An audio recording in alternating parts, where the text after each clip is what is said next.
तरह कूदकर अपनी जान बचाई। दिल्ली में कोरोना के बढ़ते खतरे को कम करने के लिए दिल्ली आपदा प्रबंधन अथॉरिटी यानी DDMA ने नए दिशा निर्देश जारी कर दिए हैं। न्यूज 18 के दीपक रावत की रिपोर्ट है कि महाराष्ट्र से हवाई जहाज से दिल्ली आने वाले सभी यात्रियों को अपनी नेगेटिव RT-PCR रिपोर्ट दिखानी होगी जो 72 घंटे से पुरानी ना हो, और जो लोग बिना नेगेटिव रिपोर्ट के दिल्ली आएंगे उन्हें 14 दिनों तक के लिए क्वारंटीन रहना पड़ेगा। हालांकि इस नियम से सरकारी कर्मचारियों को छूट दी गई है अगर उनमें कोरोना के लक्षण ना हो तो।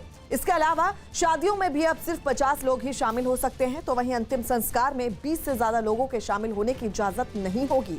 DDMA ने कहा है कि दिल्ली मेट्रो, DTC और क्लस्टर बसों में 50% ही यात्री बैठेंगे। इतना ही नहीं, सभी सिनेमाघरों और रेस्टोरेंट में भी 50% क्षमता के हिसाब से ही चलेंगे। वहीं सभी तरह के सामाजिक, राजनीतिक, सांस्कृतिक, खेल, धार्मिक और त्योहारों से जुड़ी सभाओं पर भी 30 अप्रैल तक रोक रहेगी।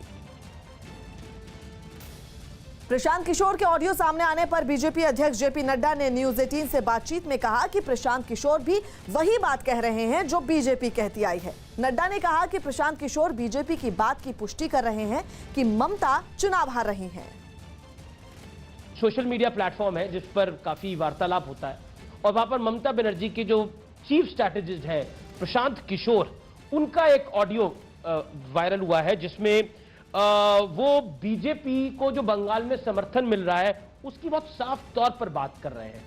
क्या कहना चाहते हैं आप उसके बारे में? और उन्होंने 20 साल से जो तुष्टीकरण हुआ जिसको बीजेपी, जिसको माफ करिए लेफ्ट, कांग्रेस, TMC ने जम के करा, और अब हिंदुओं को लग रहा है कि उनकी तरफ कोई खड़ा है।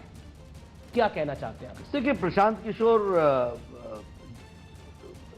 उनका ये कोई इलेक्शन स्ट्रैटेजिस्ट जो नहीं, जो ये क्लब हाउस की चर्चा आई है, चैट आई है, वो वही बात कह रहे हैं जो हम कहते रहे हैं और वो उसकी पुष्टि कर रहे हैं।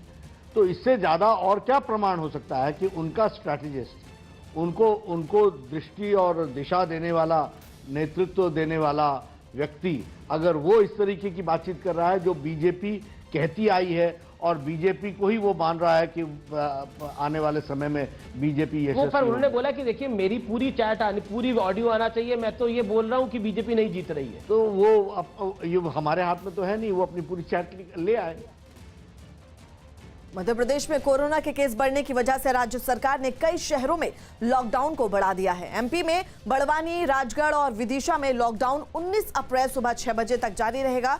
तो वहीं इंदौर शहर, रावनगर, महूनगर, शाजापुर शहर और उज्जैन में भी 19 अप्रैल की सुबह 6 बजे तक लॉकडाउन रहेगा। इसके साथ ही बालाघाट, नरसिंहपुर, सिवनी और जबलपुर में 12 अप्रैल रात से 22 अप्रैल की सुबह तक लॉकडाउन रहेगा।